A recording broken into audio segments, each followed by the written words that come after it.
चुनाव के ठीक पहले भूपेश कैबिनेट की महत्वपूर्ण बैठक खत्म हो गई है।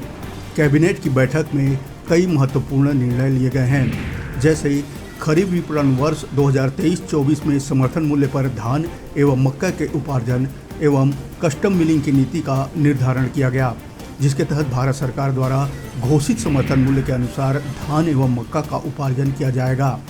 समर्थन मूल्य पर किसानों से खरीफ धान की नगद व लिंकिंग में खरीदी 1 नवंबर 2023 से 31 जनवरी 2024 तक की जाएगी। इसी प्रकार खरीफ मक्का की खरीदी 1 नवंबर 2023 से 28 फरवरी 2024 तक की जाएगी। मुख्यमंत्री की घोषणा के अनुरूप किसानों से धान की खरीदी प्रति एकड़ 20 क्विंटल एवं मक्का प्रति एकड़ 10 क्विंटल लिंकिंग सहित अधिकतम करने का निर्णय लिया गया। खरीफ विपणन सन 2023-24 हेतु छत्तीसगढ़ राज्य सहकारी विपणन संघ मर्यादित को धान उपार्जन के लिए शासकीय प्रत्याभूति की वैधता 1 वर्ष बढ़ाते हुए 31 अक्टूबर 2024 करने का निर्णय लिया गया। इसी तरह खरीफ विपणन वर्ष 2023-24 में उपार्जित धान की कस्टम मिलिंग से प्राप्त परिणामी चावल के फोर्टिफिकेशन के लिए भारतीय राष्ट्रीय कृषि सहकारी विपणन संघ मर्यादित के माध्यम से फोर्टिफाइड राइस कर्नेल की आपूर्ति किए जाने की सहमति प्रदान की गई।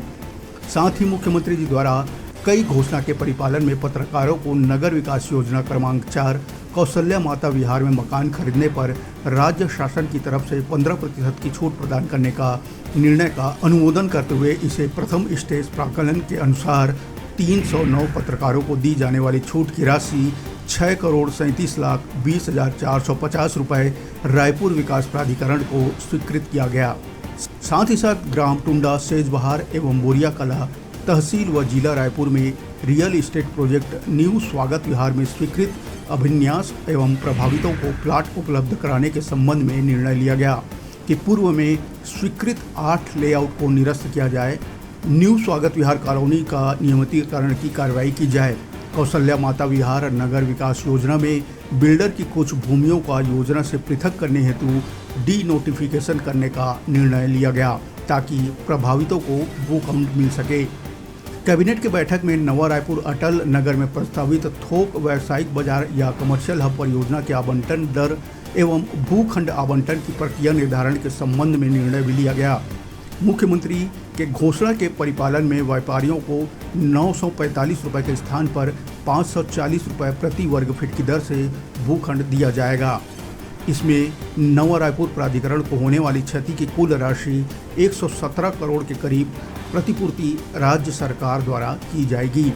साथ ही साथ राज्य न्यायालयिक विज्ञान प्रयोगशाला रायपुर के अंतर्गत वैज्ञानिक अधिकारी से वरिष्ठ वैज्ञानिक अधिकारी के पद पर पदोन्नति हेतु अहर्कारी सेवा 5 वर्ष में 4 माह का शिथिलीकरण करने का अनुमोदन किया गया।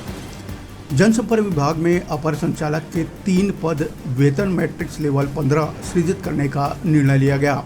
इसी के साथ राजगामी संपदा के भूमि वाइडनर मेमोरियल स्कूल हेतु भूमि का आवंटन करने का निर्णय लिया गया।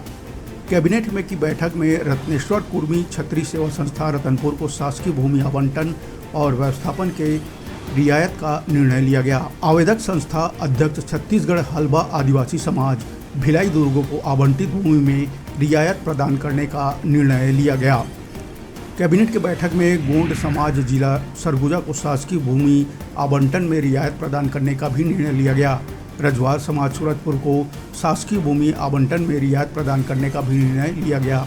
इसी प्रकार दिल्लीवार कुर्मी क्षत्रिय समाज राजनांदगांव द्वारा सामाजिक भवन के निर्माण हेतु भूमि आवंटन प्रदान करने का निर्णय लिया गया। तहसील साहू संछुरिया जिला राजनांदगांव को सामाजिक भवन निर्माण हेतु आवंटित करने का निर्णय लिया गया। हरदिया साहू समाज रायपुर और साहू समाज दुर्ग को शासकीय भूमि आवंटन में रियायत प्रदान करने का निर्णय कैबिनेट में लिया गया। इसी तरह मनेनगढ़ नगरीय क्षेत्र में वर्ष 1959 के पूर्व के कब्जाधारियों को भूमि स्वामी हक प्रदान करने का भी महत्वपूर्ण निर्णय लिया गया। राजस्व पुस्तक परिपत्र खंड 6 क्रमांक 4 में संशोधन के प्रारूप का भी अनुमोदन किया गया। ग्राम पंचायत धुमका जिला राजनांदगांव को नगर पंचायत बनाए जाने हेतु निर्धारित मापदंड में छूट प्रदान करने का भी निर्णय कैबिनेट की बैठक में हुआ। ग्राम पंचायत पोरथा जिला शक्ति को नगर पंचायत बनाए जाने हेतु निर्धारित मापदंड में छूट प्रदान करने का निर्णय भी कैबिनेट की बैठक में लिया गया। इसी तरह छत्तीसगढ़ राज्य हिंदी ग्रंथ अकादमी में सुदीप ठाकुर को संचालक नियुक्ति करने का निर्णय लिया गया।